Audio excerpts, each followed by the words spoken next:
Fierté littéraire reconnaît que nous sommes des invités sur cette terre.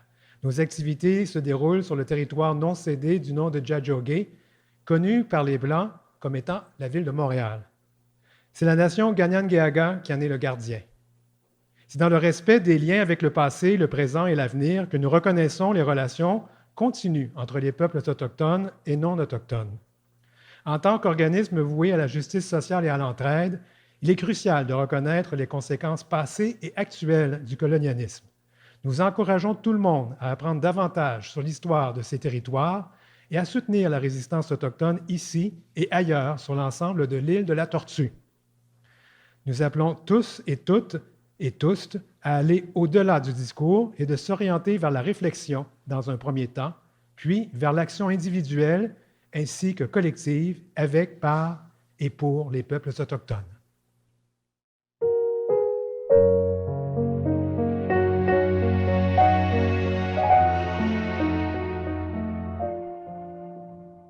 C'est l'amour qui fait qu'on aime. C'est l'amour qui fait rêver. C'est l'amour qui veut qu'on s'aime.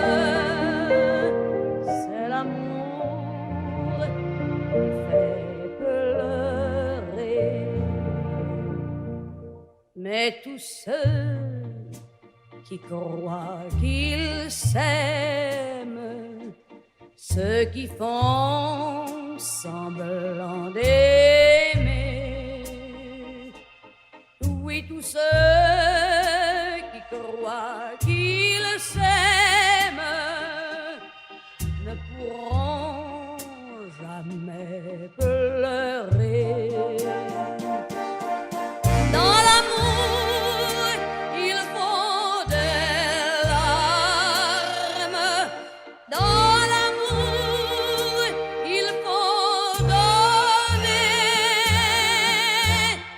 Et ceux qui n'ont pas de larmes ne pourront jamais aimer. Il faut tant et tant de larmes pour avoir le droit d'aimer. Mon amour, mon toi que j'aime, tu m'as fait souvent pleurer. J'ai donné mes larmes, j'ai pleuré pour mieux t'aimer. J'ai payé de tant de larmes pour toujours le droit d'aimer.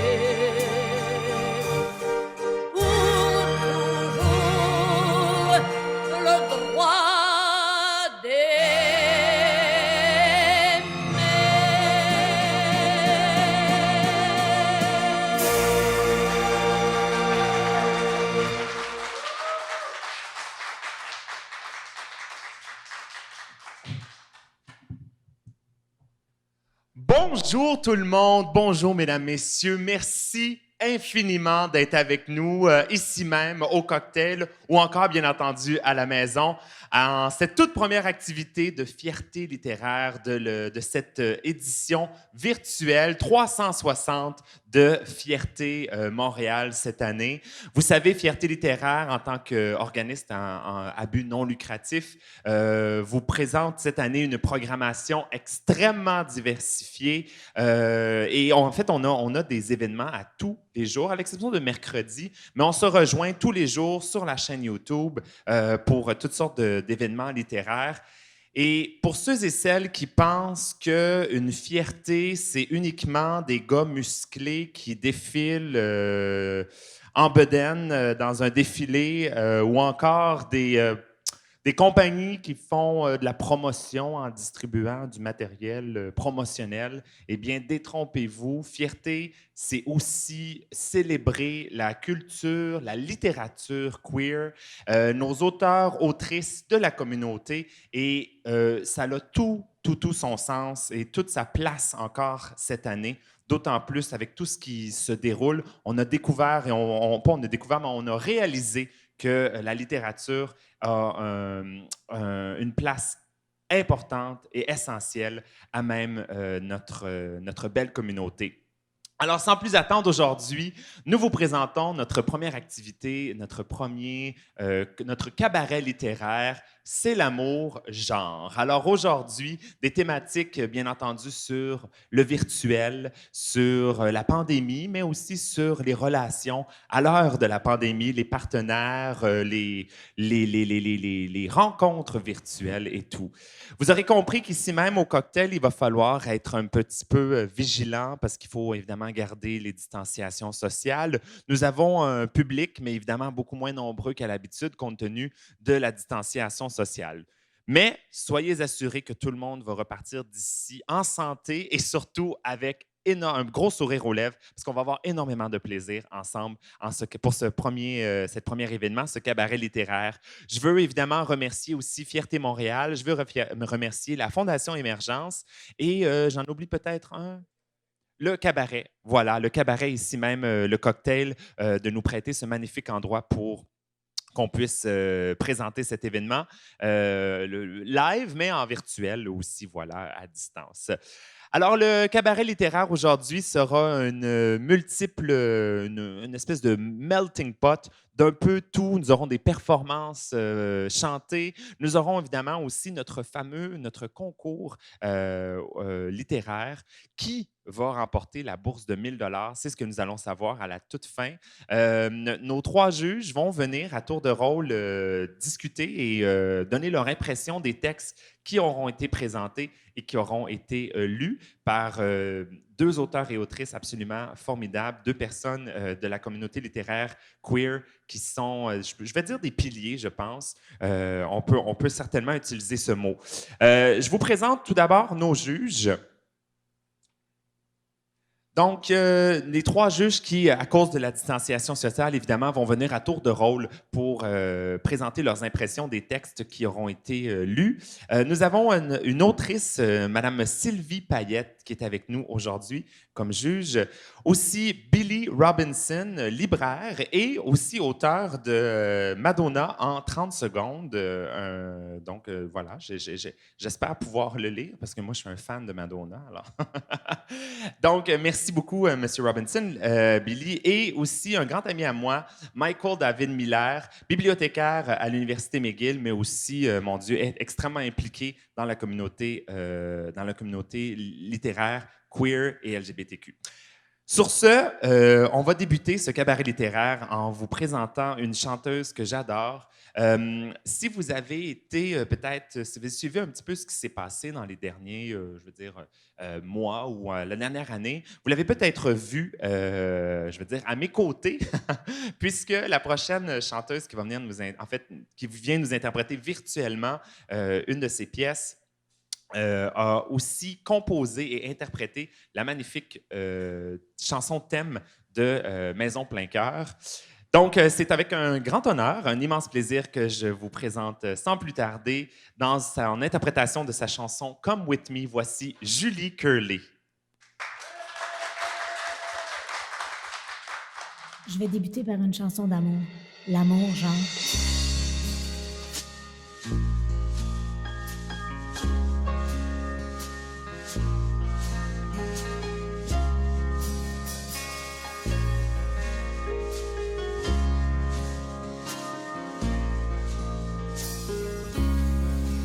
Come away with me in the night.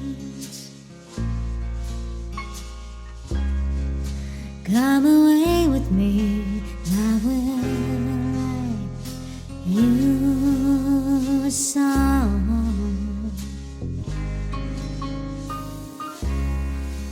Come away with me on a bus.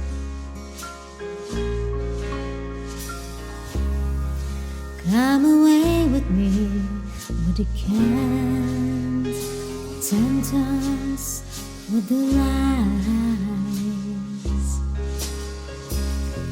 And I wanna walk with you on a cloudy day, in fields where the yellow grass grows knee high. So won't you try to come away with me and we'll kiss.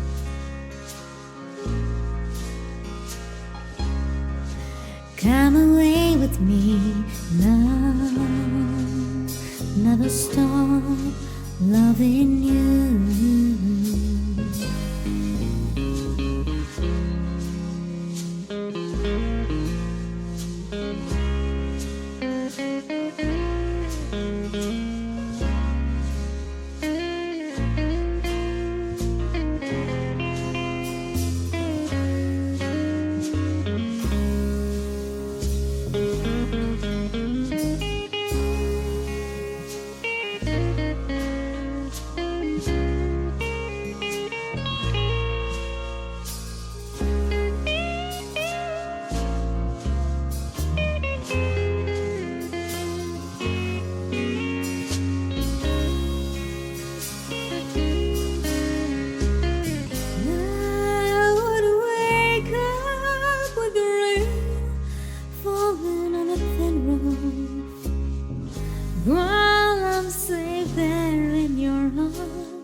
So all I ask is for you to come away with me in the night.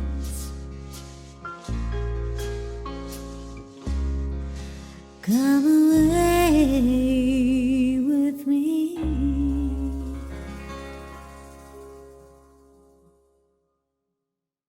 Merci infiniment, Julie Curley. Quelle artiste, chanteuse extraordinaire. Elle aussi issue de la communauté LGBTQ, bien entendu. Et vous allez pouvoir, vous allez entendre parler encore de Julie aussi lors de notre événement de vendredi, le 14 août, que j'aurai la chance d'animer puisque c'est une de nos autrices qui va venir aussi nous parler dans notre événement de vendredi. Mais je vous en reparle un petit peu plus tard. Sur ce, débutons tout de suite une de nos premières lectures. Je vais inviter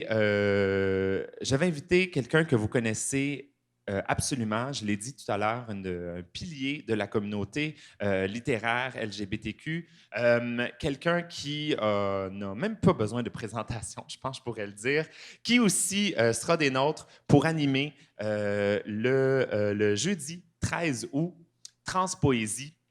Une soirée de poésie, je vous en parle aussi tout à l'heure. Alors, mesdames, messieurs, pour la première lecture de ce texte, voici Pascal Cormier. Un texte de Lydia Pelletier, Elle et lui. Ça a commencé au milieu de la journée. Les muscles un peu raqués, la peau bronzant au soleil et les interminables ruisseaux de sueur sur le visage. Je m'essuyais le front juste sous mon vieux chapeau en cuir. Puis j'ai renfilé mes gants et me remis à l'ouvrage comme si de rien n'était. J'étais stressé, comme quand on essaie d'impressionner une fille. Ça avait le mérite d'être conséquent, parce que j'essayais justement d'impressionner une fille. Ou en tout cas, je m'y préparais. Et tous ceux, celles et celles qui ont déjà voulu faire ça savent que c'est pareil. J'avais une date ce soir-là, avec elle. C'était pas n'importe quelle elle, c'était elle. Elle que j'avais connue au hasard d'un swipe un soir de semaine. À ce moment-là, je pensais pas que c'était elle. Je pensais juste que c'était une d'elles. On avait jasé un peu, échangé nos pronoms et nos accords, et prévu de se voir un de ces soirs qui n'ont pas de lendemain. Ça, c'était sans compter sur une pandémie mondiale qui allait reporter tous nos plans à plus tard. Confinés chacune de notre bord, pendant 2 mois, on a continué à jaser. Jaser de tout et de rien, de moi, de elle, de nous. C'est là qu'à un moment donné, on s'est envoyé des cœurs. des tout petits cœurs qui volent. Tout petits, comme pour pas déranger. Qui volent comme s'ils étaient envoyés nonchalamment au gré du vent, sans destination précise. Ou peut-être que... Mais là, ce soir-là, c'était le grand soir. Et pour une des premières fois de ma vie, c'était probablement un soir avec un lendemain. Dès que j'eus fini de travailler, je rangeai les outils, je saluai mes collègues qui partaient déjà en pick-up et je m'engouffrai à travers la haute puis la basse ville jusqu'à mon petit 3,5. Je montai l'escalier brinque-ballant à l'arrière de l'immeuble. « Bonjour, mon amour !» C'était lui. Je le rejoignis sur le divan et je l'embrassai. Un sourire amusé lui traversait le visage. « Alors tu la vois enfin ce soir? »« Oui, dis-je en cachant mon visage dans son épaule. Je vais mourir. »« Ben non, me rassura-t-il. J'avais encore quelques heures pour me préparer. Donc, soyons honnêtes, quelques heures pour angoisser. Première étape, la douche. Je laissais disparaître dans le drain les couches de sueur et de terre qui me recouvraient le corps. J'aurais aimé y voir disparaître mon anxiété, mais il faut croire qu'il y en avait trop de couches. Je ressortis, propre malgré tout. J'inspectais au passage mes cheveux fraîchement coupés à 3 mm pour elle. Lui préférait mon ancienne coupe, mais il avait tout de même méticuleusement participé en inspectant chaque cheveu rebelle de 4 ou 5 mm.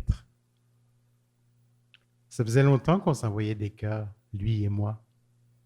Des gros cœurs qui éclatent et tombent en une pluie d'autres cœurs. Je pouvais compter sur lui et lui sur moi. Il était mon lui et j'étais son yel. Satisfaite de mes cheveux, je contemplais dubitativement ma poitrine devant le miroir. Bindé ou pas bindé? Telle est la question. J'ai choisi la deuxième option, mais ce n'était que la première étape du long processus de l'habillement. J'ai quitté donc la salle de bain vers la chambre où le plus gros de l'affaire était encore à venir. Le poids d'une première impression pesait dans ma tête et dans la pièce. De leurs yeux avertis, lui et le miroir me conseillaient sur ma tenue, tandis que je dépossédais mon placard. Tous les deux savaient qu'après quelques conseils judicieux, il était préférable qu'ils se taisent et me laissent seul juge du résultat final. Ce petit jeu quotidien ne se jouait pas à deux. Après de longues tergiversations devant mon miroir, j'arrêtai mon choix sur une paire de boy shorts, la plus neuve de ma garde-robe, mon chandail préféré, un t-shirt d'homme bleu marine qui soulignait bien mes biceps tout en effaçant un peu ma poitrine, une paire de shorts rayés pour le punch et mes sandales préférées pour le confort. À la dernière minute, j'ajoutais un petit pendentif représentant 3 étoiles. Quand je regardais dans le miroir, je me voyais moi, ni trop il, ni trop elle. Ce rituel accompli, je pouvais respirer un peu, mais l'attente n'était pas de tout repos. J'attendais impatiemment un message d'elle. Elle devait partir d'un moment à l'autre pour venir me chercher. J'avais l'estomac serré et je ne tenais pas en place. Je faisais les 100 pas de long en large dans nos 3 petites pièces. Lui aussi sentait mon stress et ses yeux bleus parcouraient l'appartement au même rythme que moi. Enfin, je reçus le message tant attendu. Je pars de chez moi, petit cœur qui vole. Mon sourire touchait presque mes oreilles, mais mon rythme cardiaque semblait avoir vu un mammouth.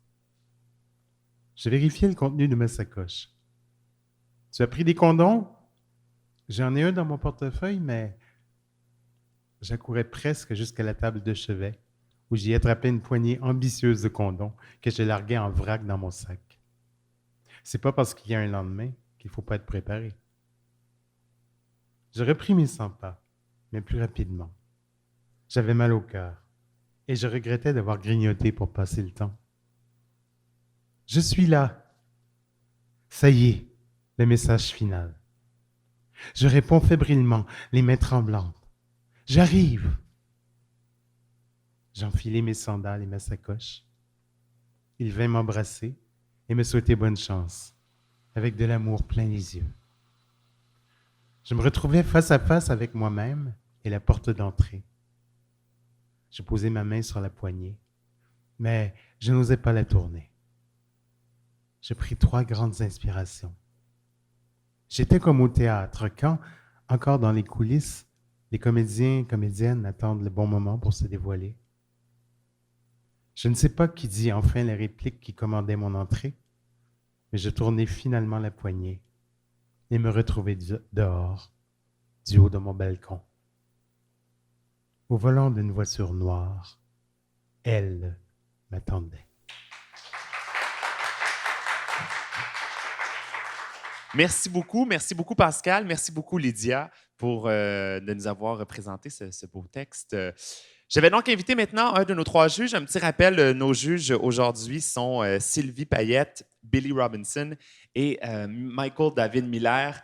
J'avais donc invité Michael à venir se joindre à moi qui va faire des petits commentaires sur le texte de Lydia qu'on vient de lire. Alors, merci Michael, bonjour, ça va? Oui, ça va, un merci. petit texte particulier, hein, évidemment encore sur la thématique du virtuel, de la pandémie, de tout, des relations à distance, on va se le dire, parce que c'est un peu ça dans ce temps-ci. Qu'est-ce que tu en as pensé? Et moi, je peux vous dire tout de suite ce que j'ai adoré avec cette histoire, c'était que ça montrait un amour pur, d'un couple ouvert qui se soutient. On le voyait dans le texte avec il qui aidait Yael avec ses cheveux, la rappeler d'apporter des condoms, etc. Donc ça, j'ai trouvé ça très beau parce que ça montre quand même un couple qu'on voit de plus en plus, qui sort un petit peu plus de l'ombre. Et je trouve que cette histoire, ça démystifie un petit peu qu'on peut avoir tant d'amour à donner à plusieurs personnes. Puis, je continue. Est-ce que tu penses que c'est une réalité qui est peut-être moins connue, ça, tout l'univers du... peut-être, je vais dire, c'est pas nécessairement du trouble, parce que là, il n'est pas question nécessairement de ça ici, mais de l'amour en dehors du couple plus traditionnel à 2 personnes. Est-ce que tu penses que c'est quelque chose qui vient amener un peu ça? Toi, ta vision là-dessus, ça parle? Moi, je trouve que ça a montré quand même un côté très positif d'un couple ouvert. Okay. Parce que je crois qu'il y a quand même beaucoup de préjugés à l'égard des couples ouverts. Et pour moi, ça m'a... J'avais pas des préjugés à l'égard des couples ouverts, mais je crois que ce texte, ça aide à démystifier un petit peu...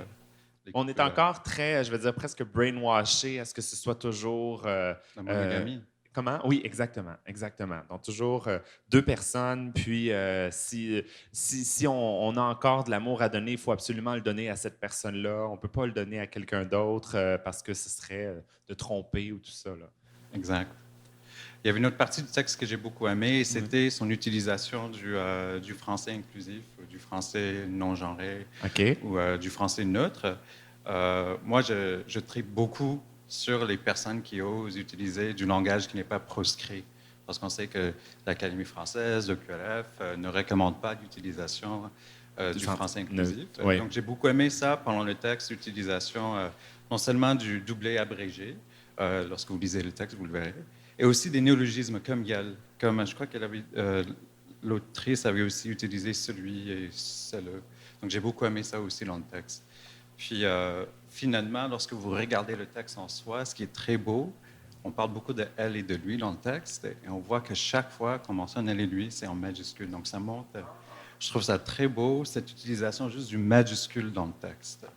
Pour donner comme de l'importance, justement, aux personnes, dépasser le genre, finalement. Tu sais, oui. C'est ça, c'est vraiment très, très intéressant. Ben, écoute, merci beaucoup. Merci beaucoup, Michael. Nous avons évidemment plein d'autres textes, donc nos juges vont nous revenir aussi 2 fois, chacun et chacune, pour faire leurs commentaires sur les textes qui nous seront lus. Nous y allons maintenant avec notre deuxième texte. Encore une fois, je pense que cette personne se passe de présentation, un pilier de tout ce qui est littérature queer au Québec, est énormément impliqué dans notre communauté. J'ai le grand honneur de vous présenter M. Denis Martin Chabot. Merci, merci. Je vais vous lire Tu pleures jamais, toi, d'Étienne Beauséjour. Tu pleures jamais, toi. Cette phrase est rapidement devenue une incontournable dans notre relation. Parfois interrogative, surtout au début, et une affirmation violente de vérité la plupart du temps. Arthur la répétait sans se lasser, la martelait sans hésiter, dans l'espoir sans doute que je lui prouve le contraire. Ça n'arrivait pas à moi. Je n'ai plus de larmes à donner. Elles ont toutes coulé bien avant notre rencontre. Quand je suis allé chez Arthur la première fois, c'est Piaf qui m'a accueilli avec ses plus belles notes depuis le tourne-disque. J'ai tout de suite su que je l'aimerais. Un jour, pas tout de suite. Je n'étais pas prêt. Arthur m'a invité à le suivre, un verre à la main. On s'est assis côte à côte sur son sofa et on a écouté les mélodies enivrantes sans parler. J'ai surpris une larme qui roulait sur sa joue. Qu'est-ce qui t'attriste comme ça? Je suis toujours ému par les grandes chansons françaises. Il m'a décroché un sourire sincère, puis a ajouté d'un ton moqueur « Hey, tu pleures jamais, toi? » J'ai été piqué au vif. Je l'ai joué faussement offusqué, mais je sentais bien qu'il me savait à découvert. Il a eu l'amabilité de ne pas creuser davantage ce soir-là. Mais il n'en resterait pas là. Comme les autres, il finirait par comprendre que quelque chose ne va pas chez moi. Il finirait par réaliser que je suis brisé. Il finirait par s'en aller. À mon grand étonnement, il est resté. En revanche, chaque fois qu'un film dramatique tire-larme l'émouvait, qu'un vieux couple adorable se câlinait dans la rue, ou qu'un musicien pianotait quelques notes pendant nos promenades, Arthur pleurait. Chaque fois qu'il pleurait, voyant que je ne me laissais toujours pas aller, il me redisait la phrase tant redoutée. Chaque fois, je m'efforçais de sourire et de détourner le sujet. Chaque fois, à l'exception de la semaine dernière. On écoutait la radio en cuisinant, quand Piaf nous a pris par surprise. Arthur a immédiatement placé son couteau pour placer la main sur son cœur. S'en est suivi son « ah » qui fait son charme. Puis avant même que le refrain de « La vie en rose » ne berce nos oreilles, des larmes de joie irriguaient les yeux de mon amoureux. J'ai souri, mais une partie de moi appréhendait la conversation que nous aurions. Je savais qu'elle viendrait, je n'attendais que le signal. « Tu pleures jamais, toi? » Il avait opté pour l'affirmation douce, cette fois. Douce, mais pas indolore. J'ai inspiré profondément avant de répondre. J'ai déjà pleuré. Trop. Arthur m'a regardé avec compassion. Son demi-sourire m'a confirmé qu'il n'attendait que cette explication lui aussi. Il piquait l'huître pour la forcer à s'ouvrir. Ce n'était pas la meilleure stratégie du monde, mais elle avait fini par porter fruit. De joie ou de tristesse? Les deux. Surtout de tristesse. J'en ai eu assez, j'imagine. Alors tu ne pleures plus? Non. Tu n'as même pas envie des fois? Des fois, mais jamais au bon moment. Il n'a pas détourné le regard et a penché la tête sur le côté, comme à chaque fois qu'il ne comprend pas quelque chose. Je poursuis. Il y a toujours des gens qui pourraient m'entendre ou me voir. OK. Ben, c'est pas beau quand je pleure. Et Arthur m'a pointé ses yeux bouffis, ses joues rosés en riant. « T'es en train de me dire que tu me trouves pas cute parce que je viens de pleurer? » J'ai soupiré. Il me prenait au piège. « Toi, c'est pas pareil. Ça te va bien, l'émotion. C'est cute que tu t'émerveilles de tout. Ça fonctionne juste pas pour moi. Il n'y a rien d'assez beau pour te faire pleurer? Je suis pas assez beau pour ça? Ah, c'est pas ça. Ben, c'est quoi alors? J'ai hésité. Les mots qui me sont venus en tête n'avaient pas leur place dans cette conversation, mais c'était les seuls que j'avais. Ils sont sortis sans que je les contrôle et beaucoup plus fort que je le voulais. C'est que les vrais gars, là, ça pleure pas pour rien.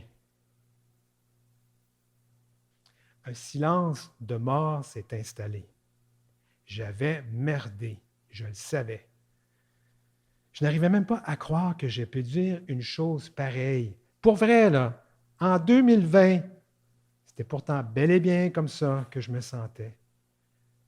Arthur s'est crispé. Puis moi, c'est correct parce que je ne suis pas un vrai gars.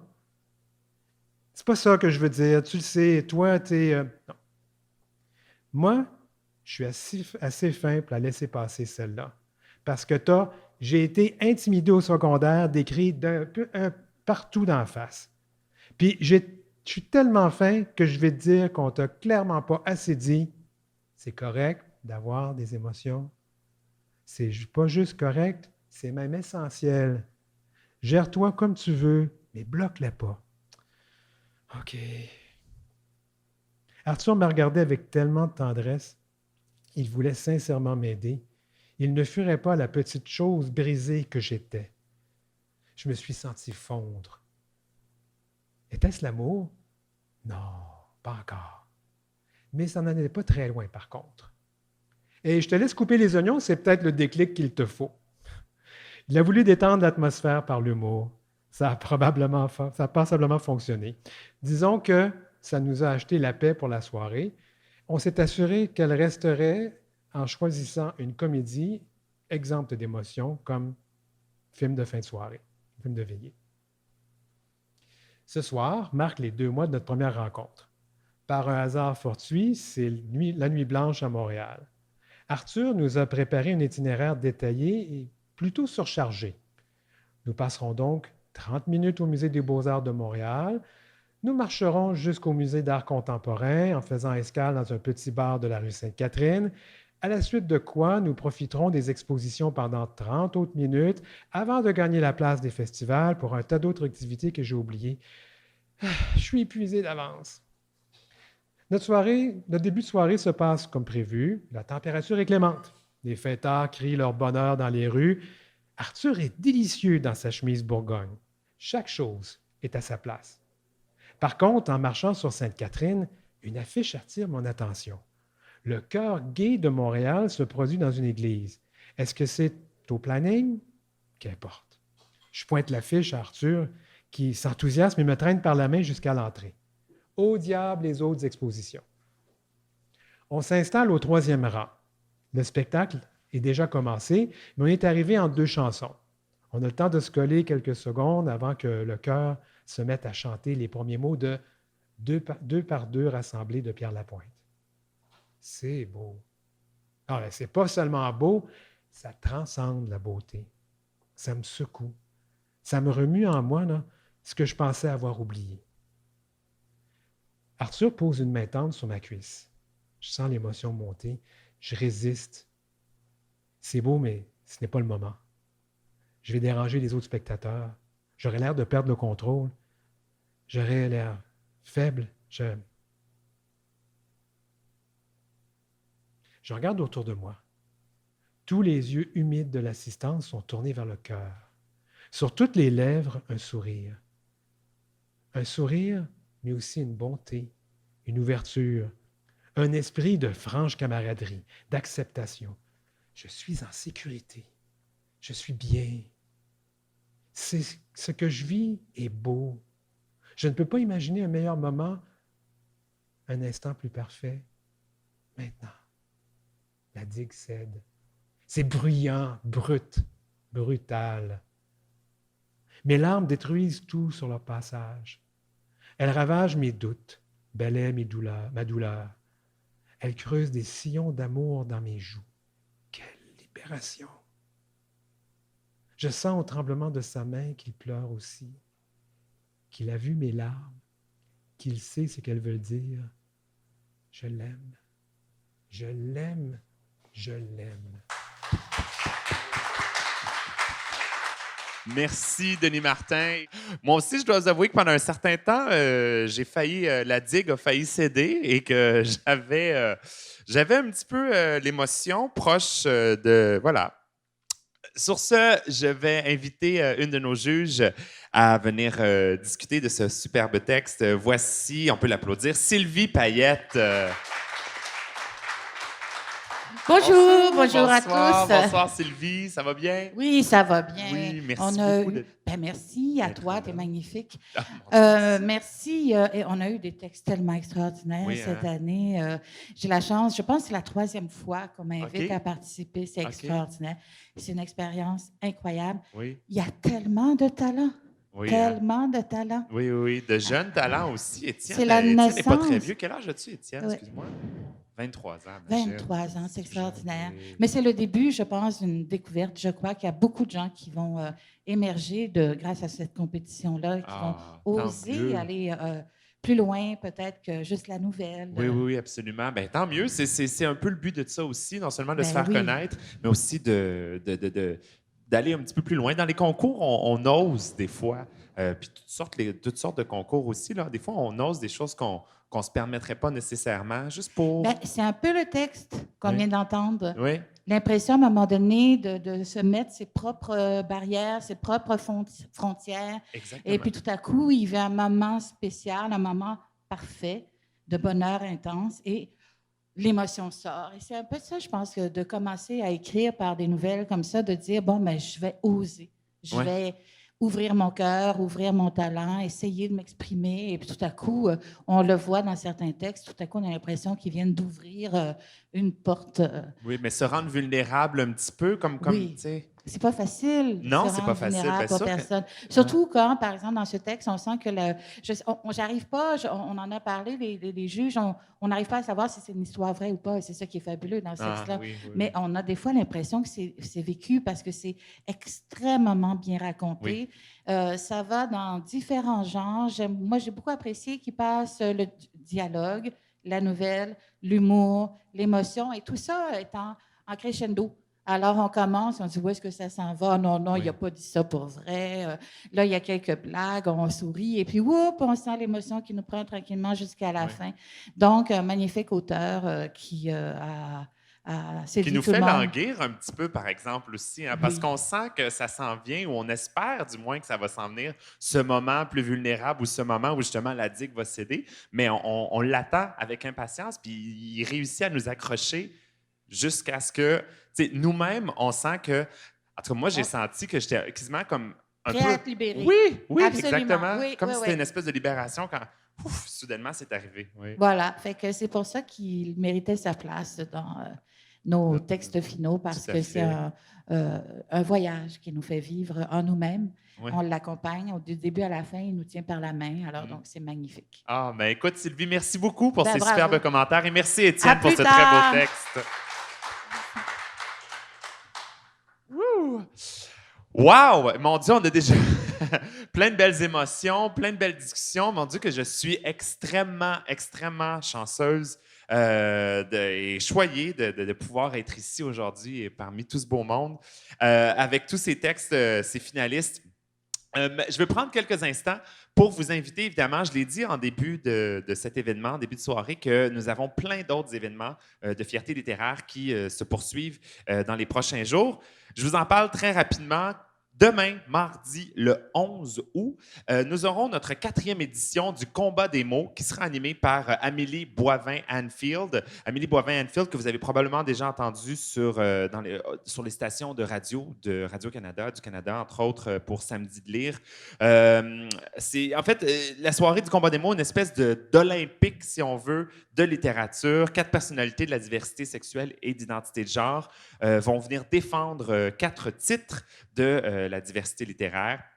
Et donc, pendant 1 heure très intense de ronde d'élimination, les personnalités vont débattre et déterminer évidemment le livre gagnant. Donc ça, c'est demain à 18h, aussi sur notre chaîne YouTube, exactement au même endroit où vous regardez en ce moment le combat des mots, demain à 18h. Mercredi, on prend une petite pause. Mais nous serons de retour jeudi, le 13 août, pour Transpoésie. Transpoésie animée où Pascal Cormier reçoit des auteurs et autrices de tous les horizons, chaque mois, en fait, dans le cadre des soirées de poésie. Et là, bien, on amène cette soirée de poésie ici même, dans notre fierté littéraire. Évidemment, les soirées ont été interrompues à cause de la COVID, mais là, ça va nous faire plaisir de renouer avec cette belle expérience jeudi avec Transpoésie. On va dévoiler les gagnants et gagnantes du concours de poésie de fierté littéraire. Voilà. J'arrête là. Je vous parle des autres événements plus tard. Je l'ai mentionné il y a quelques instants. Encore, j'aimerais qu'on l'invite pour la présentation de ce troisième texte de ce cabaret littéraire. Voici Pascal Cormier.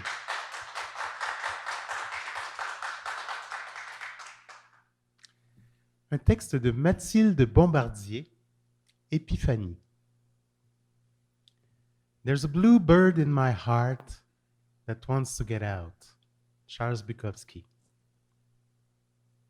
Le vent souffle sur ma peau. L'été arrive à Montréal. Je laisse la brise caresser mon visage et j'inspire profondément, les yeux clos. Je me sens bien. Pour la première fois de ma vie, je me sens entière, complète.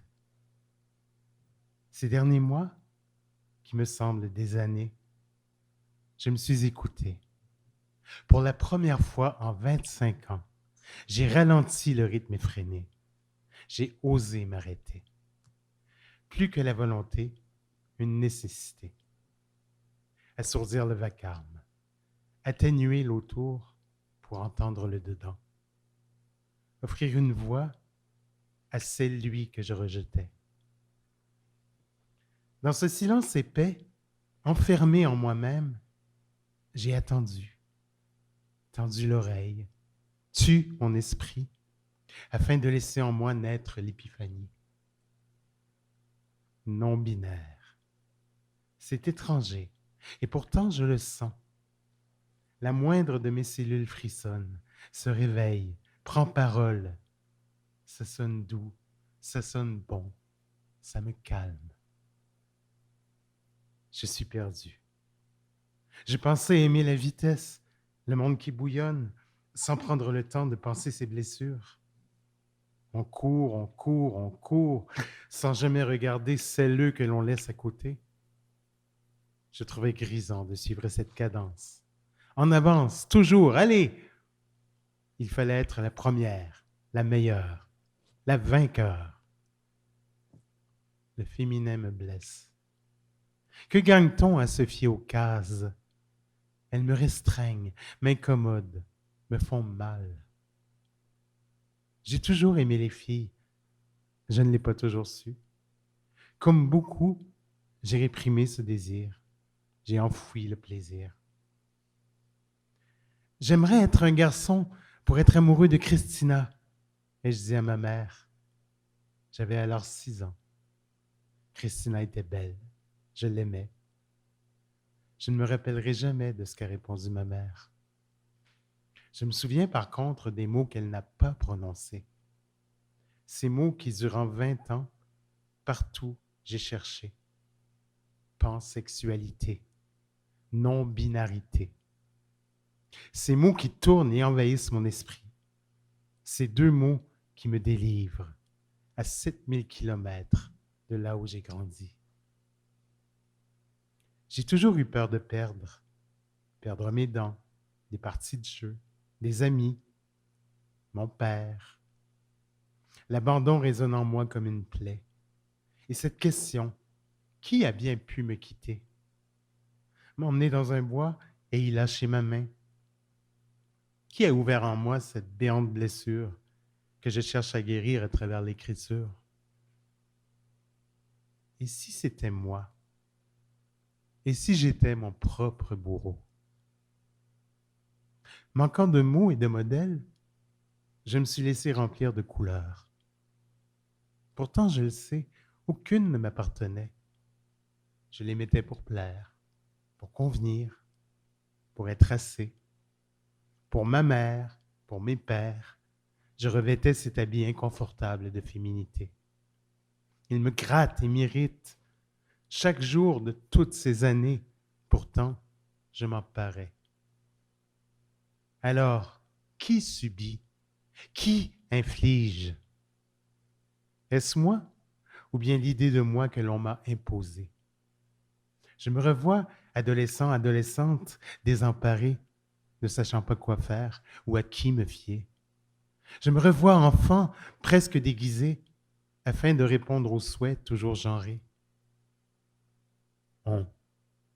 Je déteste ce pronom. Il camoufle, il détache. Il empêche de nommer tous les acteurs de cette tragédie. Appelons-la société. Cette société qui allume, dessine, inspire, qui façonne une image pour ses nombreux disciples. Je vous hais, majesté, je ne peux que vous trahir. Étouffant, étouffante, et ruisselant, ruisselante à force de courir, j'en ai perdu mon souffle et failli en mourir. Heureusement, dans ma chute, je me suis entrevu. Une autre vie est possible. Renaître, serait-ce mon ultime remède? Pour cela, j'ai besoin de faire face à mes peurs.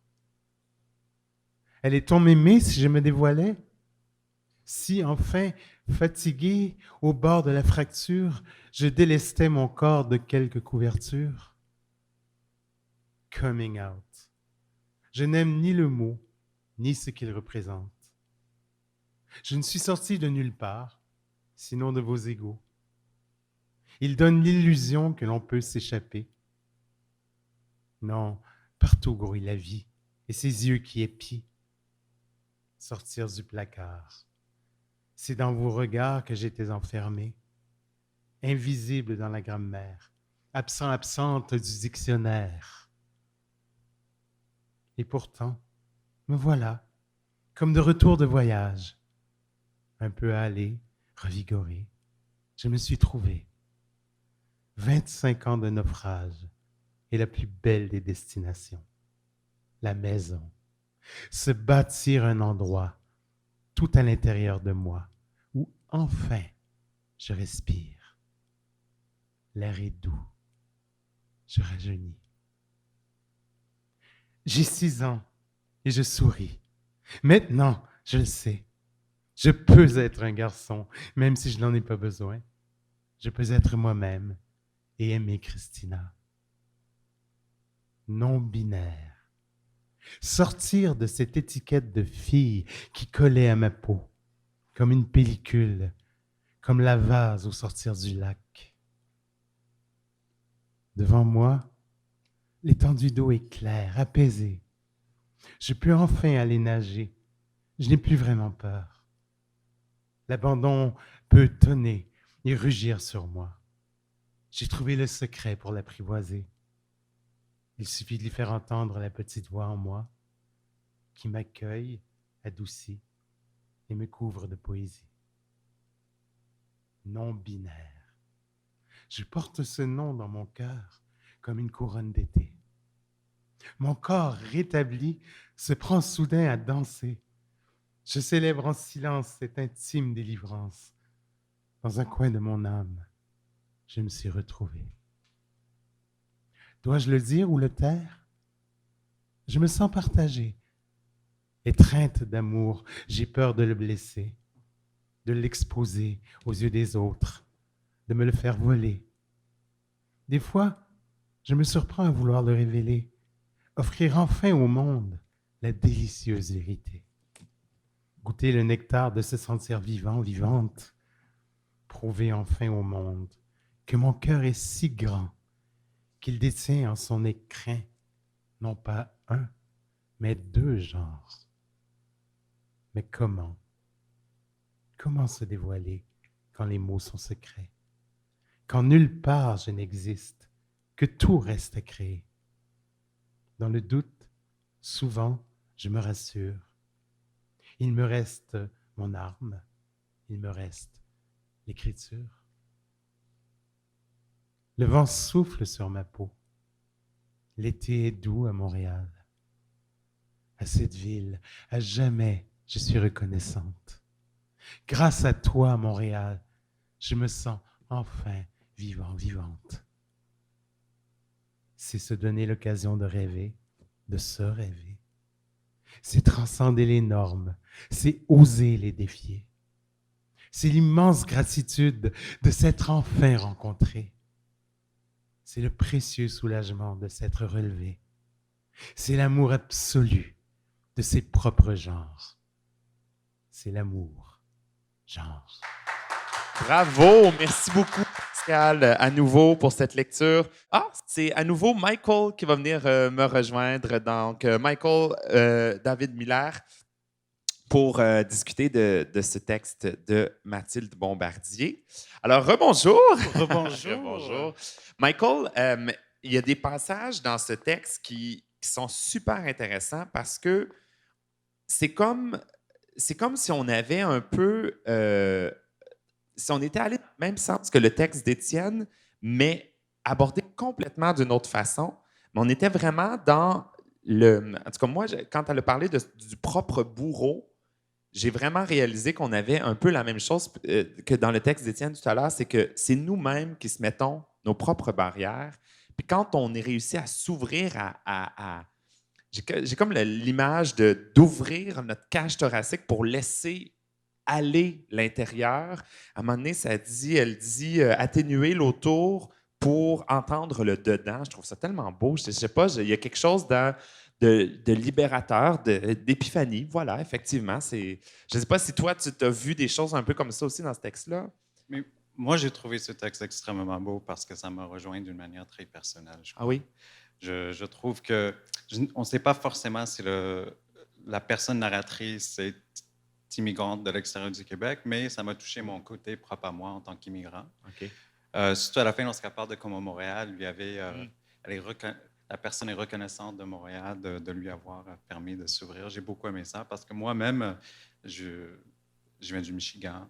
J'ai fait mon coming out à Montréal et ça a l'air que dans le texte, la personne a fait son coming out aussi. C'était quand même une histoire que j'ai trouvé que ça me touchait d'une manière très personnelle. J'ai beaucoup aimé ça. Oui. Et puis c'était très, très... Le texte en soi, l'écriture était très belle. J'ai quand même un plaisir de l'entendre, de le réentendre, d'entendre Pascal le lire à haute voix. Je trouve que c'était juste très beau pour les oreilles. Est-ce que c'est plus facile de faire son coming out à Montréal qu'au Michigan? Je crois qu'en fait... En fait, je ne sais pas de quelle ville tu venais au Michigan, je m'excuse. Je viens de la ville de Flint. Flint, OK. Non. Mais je crois que c'est juste le fait de pouvoir changer parce qu'on choisit... C'est pas tout le monde qui choisit d'immigrer, mais ceux et celles qui sont privilégiés de pouvoir faire ce choix-là, on choisit de changer de ville et on se dit, on peut tout recommencer.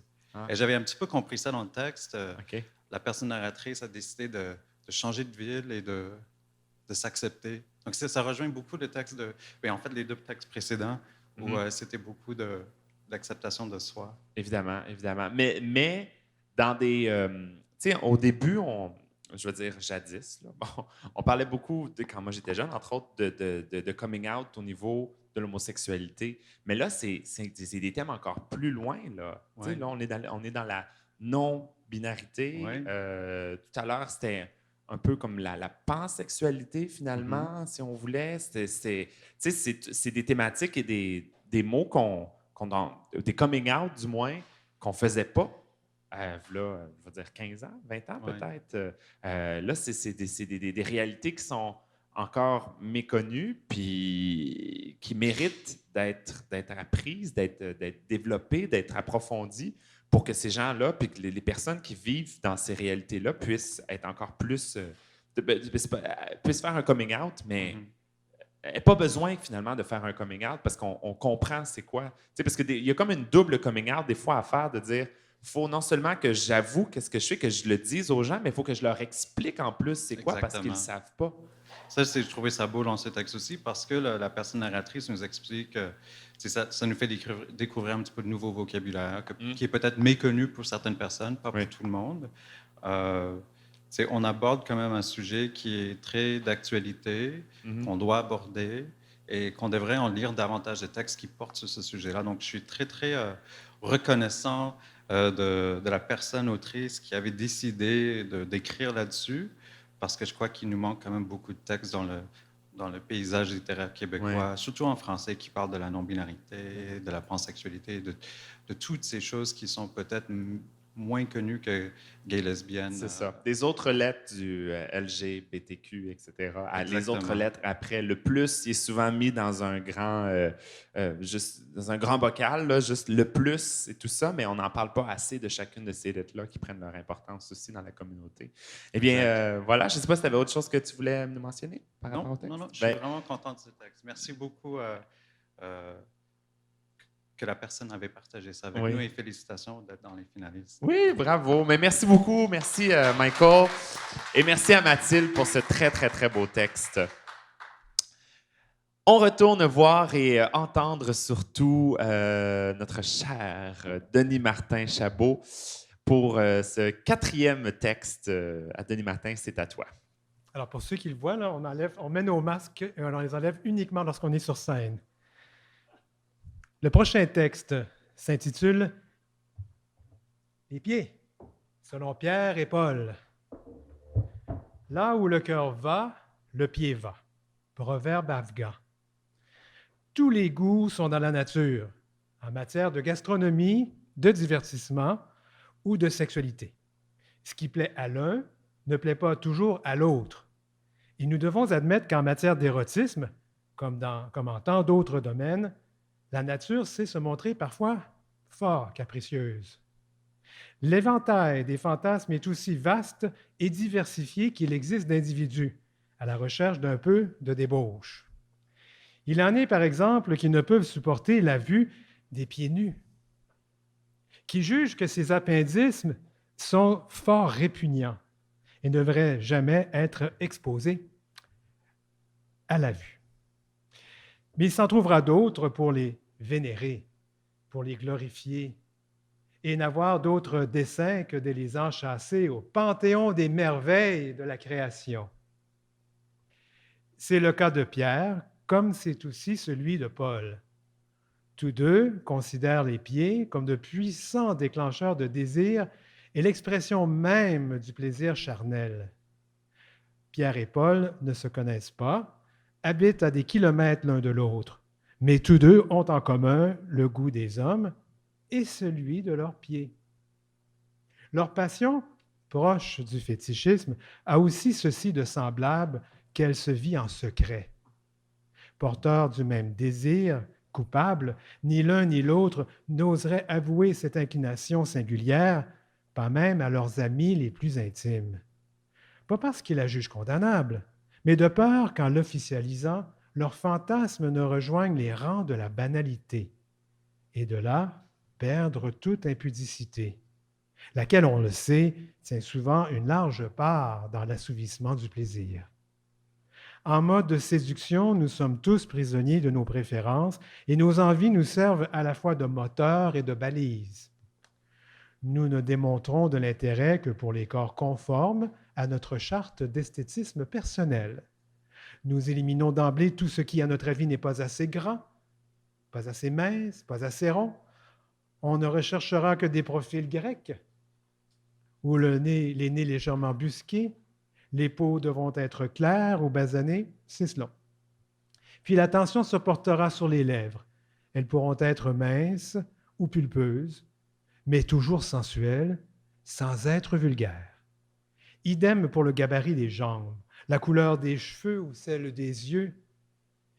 Il y aura ceux qui, ne supportant pas la présence du moindre poil, et ceux prêts à se damner pour un torse ou des cuisses velues.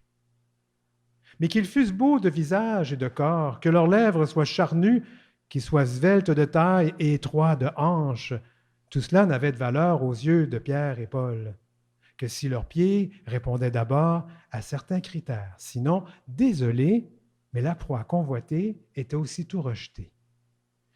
Depuis qu'ils sont en âge de le faire, Pierre et Paul ont toujours préféré draguer l'été, période de faste pour les amateurs de pieds. La mode qui a ramené chez les hommes le port des tongs et autres sandales minimalistes leur donne enfin cette opportunité d'assister au spectacle gratuit de leur fantasme le plus cru. Si tous ces va-nu-pieds étaient conscients des désirs qu'ils peuvent éveiller aux yeux de ces deux hommes, sans doute s'en trouveraient-ils pour en être incommodés et éprouver le besoin de se couvrir.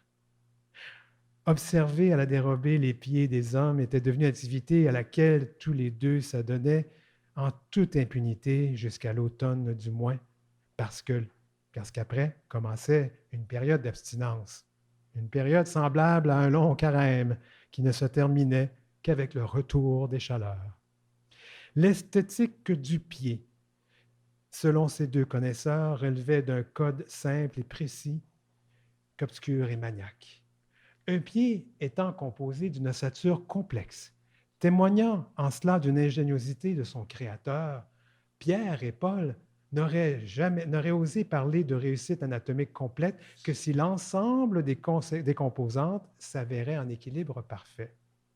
La cambrure de la voûte plantaire, le dessin des ongles, la forme du petit ou du gros orteil, la direction que prenait l'un d'eux par rapport aux autres, d'autant d'éléments servant à l'évaluation du pied mis à l'étude. Mais ici encore, ce qui peut pour l'un être considéré comme une merveille pouvait se révéler pour l'autre d'une grande banalité. N'y a-t-il chose plus énigmatique que la forme ou la mouvance des doigts de pied? Pour quelque obscure raison relevant de l'obsession, la seule sonorité du vocable « doigt de pied » les faisait chavirer. Peut-être en ce qu'il leur rappelait la dextérité de ceux des primates, ces jouisseurs nés avec qui nous partageons tant de traits communs. Le mot « orteil », toutefois, leur paraissait presque grossier, à l'opposé de toute sensualité, comme quoi la valeur et l'esthétique des mots peuvent aussi être affaires personnelles. Pierre et Paul, on l'a dit, ne se connaissaient pas, ne s'étaient même jamais croisés, mais leur obsession commune ne pouvait que les amener un jour ou l'autre sur le même sentier. Le hasard étant tout sauf fortuit, un hiver, Pierre et Paul se trouvèrent en vacances en même temps dans un hôtel réputé de Puerto Papaya. Aller voir tous deux vadrouiller la plage à la recherche de compagnie, on aurait pu croire que ces deux colosses aux pectoraux gonflés étaient faits pour l'un pour l'autre ou qu'ils devaient être unis par le sang. Derrière leurs lunettes à effet miroir, ils s'étaient vus venir de loin, suffisamment pour se donner le temps de se jauger et de s'apprécier. L'un et l'autre en étaient arrivés à la même conclusion, à savoir que rien dans ce déploiement de chair n'était fait pour lui plaire. Leurs crânes rasés de près, leurs barbes drues et leurs épaules savamment tatouées ne feraient en rien matière à allumer chez eux le moindre désir. Le temps d'un nuage, leurs ombres s'estompèrent, puis s'effacèrent, et une forte vague venue de trop près lécher leurs jambes robustes les fit perdre l'équilibre en les obligeant à se maintenir l'un l'autre. Experts dans l'art de juger les pieds d'une brèveillade, chacun décréta que les pieds de l'autre comme incarnation même de la perfection. Mais comme rien en dehors de ceux-ci n'avait de quoi inspirer l'amour, Pierre et Paul n'aimaient que les éphèbes aux cheveux blonds, ceux dont les torses sont lisses et dont les muscles n'ont pas été altérés par l'entraînement, se saluèrent à peine. L'attirance, on le voit, est tributaire de beaucoup de choses à la fois. Tout comme on ne peut affirmer que de partager le goût des pieds soit une garantie de complicité ou de toute promesse d'alliance. Pierre et Paul peuvent en témoigner. Merci beaucoup, Denis Martin. Merci sur ce super texte, Pierre et Paul. Et je trouve ça intéressant parce qu'évidemment, Pierre, Paul, avec le PP pour pied, sur un texte sur les pieds, très, très, très intéressant, de Yves Angrignon. Je vais donc maintenant inviter notre troisième juge, Billy, à venir nous rejoindre. Billy Robinson. Wouh! Bonjour! Donc, Billy qui est libraire de la librairie de Verdun, c'est bien ça. Et aussi qui va. Oups, est-ce que notre micro était. Ce sera pas long. Des fois, il prend un petit délai à s'allumer.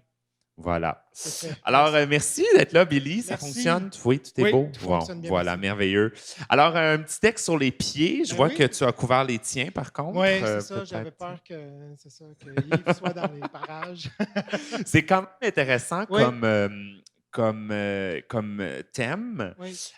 Bon, on est évidemment loin de la pandémie ou tout ça, là. On est du virtuel. On est vraiment dans quelque chose de très concret Oui. et très, je veux dire, précis quand Tout à même, fait. le pied. Oui.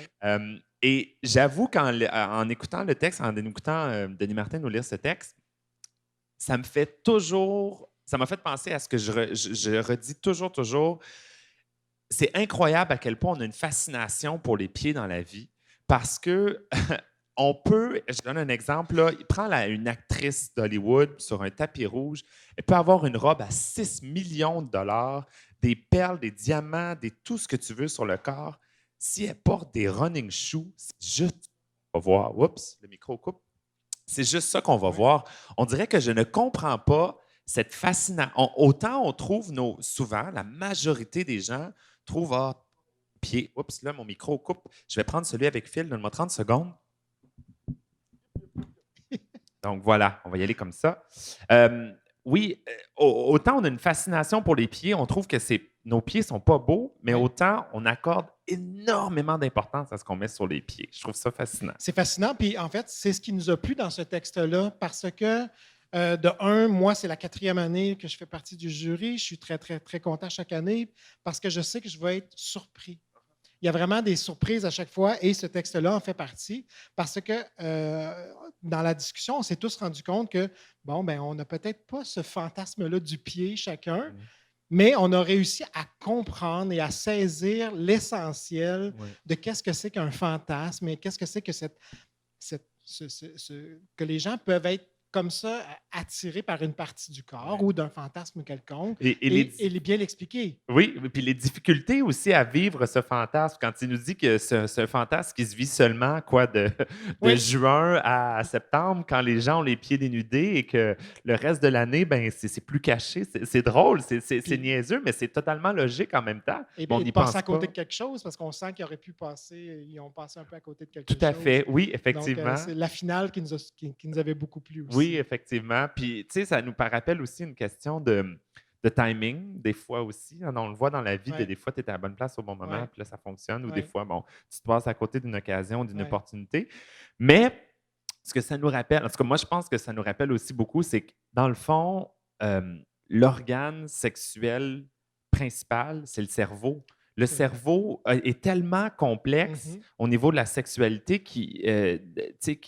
certaines personnes vont fantasmer sur des choses qui répugnent d'autres personnes. C'est fou, c'est tellement complexe, mais il faut se le rappeler que c'est le cerveau qui est le moteur et le centre, le point central de toute cette sexualité-là. Et on ne porte aucun jugement, en fait. C'est ça qui est super intéressant parce que d'où le côté aussi de la séduction, c'est le thème qui était vraiment dans le central dans ce texte-là qui nous a plu. Et l'originalité, bien sûr, du fait justement de nous amener ailleurs pour la première fois, moi, c'était la première fois qu'on lisait des textes sur un tel fantasme. Sur les pieds. Les pieds particulièrement. Et on se rend compte que oui, effectivement, ça existe. Il y a des gens qui aiment les pieds et c'est bien. Et une autre chose qui m'a beaucoup plu, parce que, on lit les textes de façon anonyme, nous, on est vraiment, on ne sait absolument rien. Okay, oui. Et lorsqu'on apprend à connaître les personnes qui ont soumis une fois que le choix a été fait, et on se rend compte qu'on a vraiment une variété extraordinaire d'auteurs et d'autrices qui présentent des textes.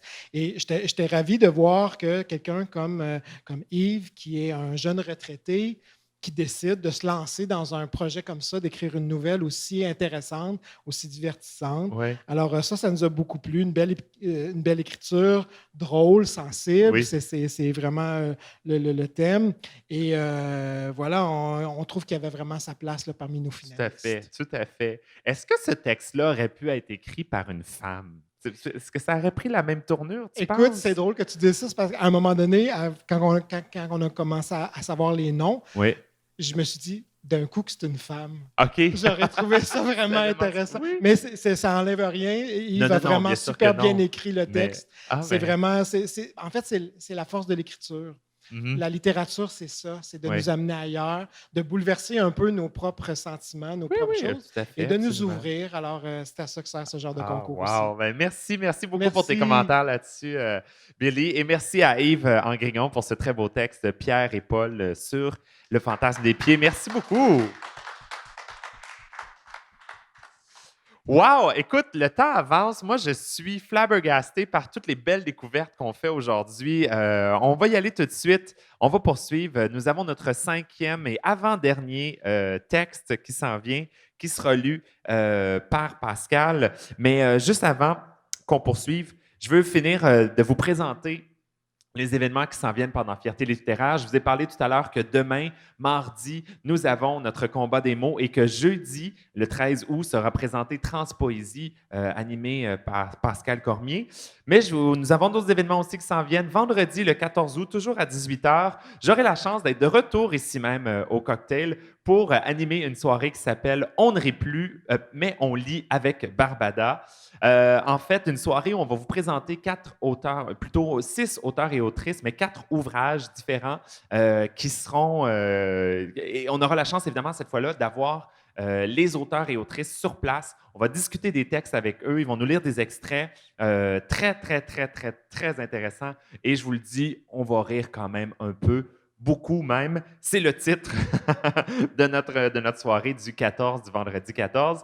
Et on termine cette belle semaine, samedi le 15 août, en vous présentant Transport littéraire. Transport littéraire qui est une première pour Fierté littéraire. Ce sera une soirée dédiée à la littérature des communautés trans. Ce sera animé par Alexandre Drouin de l'Aide aux trans du Québec, ATQ, et une rencontre qui va donner la place et la parole aux auteurs et autrices des communautés, de ces communautés. Ils vont nous les faire découvrir aussi. Donc, également à 18h, samedi le 15 août, Transport littéraire. J'aime beaucoup le titre, Transport. Sur ce, on va y aller avec notre 5e texte. Nous allons inviter à nouveau Pascal Cormier. Merci beaucoup, Barbada. Juste une petite précision, Alexandre a dû se désister. Oh, pardon. Alors, c'est J'avais moi pas qui aurai la tâche de le remplacer. Excellent. Donc, alors, on va te retrouver samedi pour Transport littéraire. Tout à fait. Alors, Pascal, le micro est à toi. Alors, un texte de Miguel Doucet, « Je tue elle, nous vous îles ». C'est le titre. Pardon. Je suis assis à la table de ce petit café. Je t'attends impatiemment pour entendre tes dernières nouvelles. Je sais que tu as du nouveau dans ta vie. Je suis curieux de tout savoir. Je sais que ces dernières années ont été difficiles pour toi. J'aurais tellement voulu faire plus pour t'aider dans cette situation merdique. Parfois, je n'ai pas le choix que d'être le spectateur impuissant d'une relation vouée à l'échec. Si j'avais été ton heureux élu, je t'aurais traité comme une princesse. Non, mieux que ça, une reine. Je me sens fort et puissant, mais là, j'ai été lâche. J'ai été peureux. Quelle sorte d'ami j'ai été? Je n'étais pas assez présent. Je me suis éloigné sans le vouloir. Je suis perdu dans mes pensées, à faire la rétrospective de toutes ces conversations que nous avons eues sur ce connard. Je dois faire attention car la colère monte rapidement dans ces moments-là. Je respire, inspire, expire. Oui, le résultat se fait sentir. Soudain, je te vois. Tu arrives. Tu es belle et souriante. Tu t'assois et tu démarres la discussion de ses habituelles convenances. Tu regardes le menu. Tu as faim. Tu commandes un petit déjeuner santé. Tu regardes s'éloigner la serveuse et c'est à ce moment-là que tu débutes. Tu me racontes ce que j'attendais avec impatience. Tu es en amour. Toutefois, tu hésites à me dire avec qui. Tu tournes autour du pot. Tu commences à me parler de ton ex. Tu me dis à quel point tu étais dans une relation toxique, que c'était un manipulateur narcissique, que tu n'avais plus droit à ta liberté et à tes rêves. Tu as tant pleuré. Mais là, dans cette nouvelle relation, tu te retrouves enfin. Tu me le dis plus d'une fois. Maintenant, je suis heureuse. Ce bonheur ne vient pas que d'une personne, mais de deux, d'un couple. Tu me dis que tu es en trouble. Tu ris de ma réaction. Tu me rassures, car tu sais qu'à voir ma face, je suis à t'imaginer dans le trouble. Du moins, tu le crois. Elle s'arrête de parler, prend une légère pause et se lance. Elle me dit qu'elle est en trouble, que c'est un arrangement où 3 personnes décident d'être en couple ensemble, de vivre ensemble, dans son cas. Elle me dit que ce mot est à la mode et qu'avant on appelait ça une triade. Elle a dû apprendre la définition de Wikipédia par cœur. Elle me raconte cette rencontre avec cette femme mariée. Elle me dit ne jamais avoir été attirée par une autre femme avant elle. Elle est bisexuelle et son mari accepte qu'elle ait une compagne. Elle est à ses yeux son âme sœur, sa jumelle cosmique, sa beauté du désert de feu. Elle, cette belle rousse à la poitrine généreuse, c'est un peu cliché, j'en conviens, et au sourire ravageur. Rapidement, son mari a pris part au duo pour ainsi former ce trio. Elle me dit à quel point elle est bien avec eux. Elle a des étoiles dans les yeux. C'est comme nous deux, qu'elle me dit. Nous nous sommes retrouvés il y a longtemps. Lors de notre première rencontre, nous nous sommes retrouvés. Nous étions convaincus que nous avions déjà vécu ensemble, dans une vie antérieure. Nous étions persuadés que c'était à l'époque victorienne. Nous étions sûrement des lords ou des ladies, cette royauté à laquelle nous nous devions appartenir, et rien de moins. Est-ce que nous fabulions? Et aujourd'hui, où en sommes-nous? Que dire de nos vies actives de citadins? Nous nous sommes perdus de vue. Nous nous sommes éloignés. Mais là, nous nous sommes retrouvés. Nous partageons cette complicité d'autrefois, celle des plaisirs de jeunesse, où tous les excès étaient permis. Mais nous avons été finalement si sages, avec du recul. Nous nous regardons avec affection, nostalgie, quand tu nous tiens. Nous sommes amis. Nous devrions n'avoir aucun secret l'un pour l'autre. Nous ne devrions pas avoir de jugement non plus. Et maintenant, nous sommes à parler de vous. Vous vous êtes retrouvés tous les 3. La chimie a passé. Un courant de sensualité et de douceur vous a réunis. Vous avez trouvé votre équilibre. Vous avez trouvé votre bulle de sécurité. Vous vous regardez avec désir. Mais vous êtes plus que des corps. Vous avez développé une complicité. Vous avez même des projets d'avenir. Vous parlez d'ouvrir une boutique de pelotes de laine. Vous voulez du doux et du confortable dans votre vie. Toutefois, êtes-vous prêt à entendre les préjugés? Vous savez les phrases telles que « Vous êtes une tribu! Hey, il est chanceux le garçon! L'homme-objet, ça ne l'épuise pas! C'est parfait pour faire du voyeurisme! Si une des filles est dans sa semaine, c'est pratique pour le gars. Vous avez trouvé la solution, une du matin et l'autre du soir. À 3, vous devez pouvoir explorer plein de nouvelles positions. Ça doit vous coûter moins cher de loyer. Vous devez avoir moins de tâches ménagères. Pouvez-vous échanger des vêtements? Vous pouvez discuter avec l'une et avoir du sexe avec l'autre. Vous pouvez discuter avec l'une et avoir du sexe avec l'autre. Vous devez avoir un grand lit. Vous devez avoir un médiateur au sein du trio en vous disant enfin qu'il y en a un qui me comprend. Vous êtes sûr de ne pas finir la soirée seul. Vous passez encore comme hétérosexuel auprès de votre famille? Qu'avez-vous à faire de ces candidatons? Ils penseront ce qu'ils voudront. Ils sont là devant moi. Ils sont venus la rejoindre. Elle me les présente. Ils sont beaux. Ils rayonnent tous les 3 de bonheur. Ils m'accueillent comme l'ami de longue date que je suis pour elle. Ils sont à discuter de tout et de rien. Ils ont leur boulot, le train-train quotidien, la vie simple. Pourtant, Plusieurs pourraient croire qu'ils vivent quelque chose d'extravagant ou d'extraordinaire. Pourtant, ils sont là, de simples humains qui bavardent et rigolent. Circuler, il n'y a rien à voir. Je ne sais pas si ce mode de vie me conviendrait. Cependant, elle a trouvé le bonheur, et c'est ce qui me rend heureux. Je t'aime, mon ami. Tu as tant à offrir. Tu es une si belle personne. Elle s'aime pour la première fois de sa vie. Nous sommes bien tous ensemble. Vous êtes ce que vous désirez devenir, sans limite. Ils s'aiment.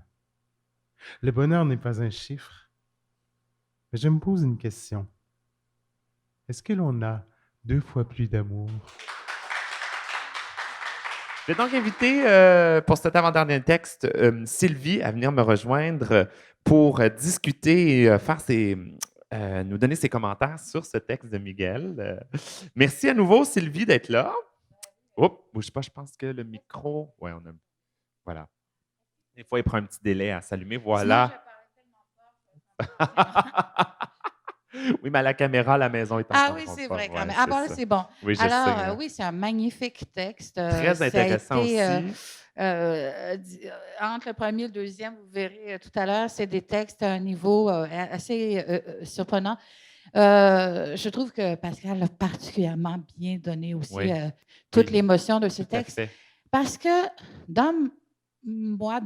par exemple, dans Chambre en ville ou dans ce que j'ai écrit, souvent, c'est un thème récurrent qui est le grand, grand amour, là, c'est être capable d'aimer assez quelqu'un pour souhaiter son bonheur. Ah oui. Et ce texte-là, c'est quelqu'un qui est extérieur, qui s'inquiète, qui a un regard extérieur et qui, tout à coup, nous amène à aimer quelqu'un qu'il aime beaucoup et puis d'accepter avec lui que cette personne-là vive un grand amour à sa façon. Il y a de l'ouverture, il y a tout. Il s'inquiète aussi de ce que les gens vont dire, et puis c'est très bien fait, c'est excellent. Qui nous amène aussi à nous à réfléchir souvent sur ces préjugés qu'on a dès que c'est pas ce qu'on vit dans la vie. Moi, je suis mariée depuis 35 ans à un homme, j'ai la vie la plus, je dirais, plate. Mais vraiment, le film hollywoodien des années 50, là, c'est ma vie. Mais je trouvais que sa générosité dans cette relation est extraordinaire. C'est un bonheur. Et de dire, oui, c'est vrai que les préjugés, quand c'est pas quelque chose que tu vis, ça arrive vite. Alors, c'est intéressant, l'énumération des espèces de questionnements ou de commentaires, souvent faits de façon un peu disgracieuse, évidemment, mais qui sont quand même des questionnements que les gens peuvent avoir. Puis il y a pensé, lui. Il a pensé, non pas à ce que les gens diraient de lui, mais de ce que les gens diraient de la personne qu'il aime. Et ça, c'est là où j'ai trouvé ça extraordinaire. C'est un texte d'une générosité fabuleuse, un amour comme on en voit rarement. Et puis, je suis contente. Pour eux, j'espère que c'est une histoire vraie parce que je trouve que c'est très, très beau. Et voilà, donc un magnifique texte qui, encore une fois, permet de démystifier aussi, mais de l'aborder d'une autre façon. On n'est pas dans le fantasme des pieds tout à l'heure, pas du tout dans la même approche, parce que là, c'est quelqu'un vraiment d'extérieur, si on veut, mais qui vit à travers son ami. C'est très, très beau. C'est une écriture vue de l'extérieur, mais il nous fait pénétrer avec lui à l'intérieur de l'intimité du couple. Et c'est très réussi. Et puis en même temps, il nous ramène à un effet miroir de dire est-ce que vous n'allez pas penser ça? Quand vous m'écoutez, vous lisez le texte, puis en même temps, il y a peut-être des gens qui ont eu cette idée, oh mon Dieu, ce couple-là, lui, il est chanceux. C'est des choses qui arrivent vite.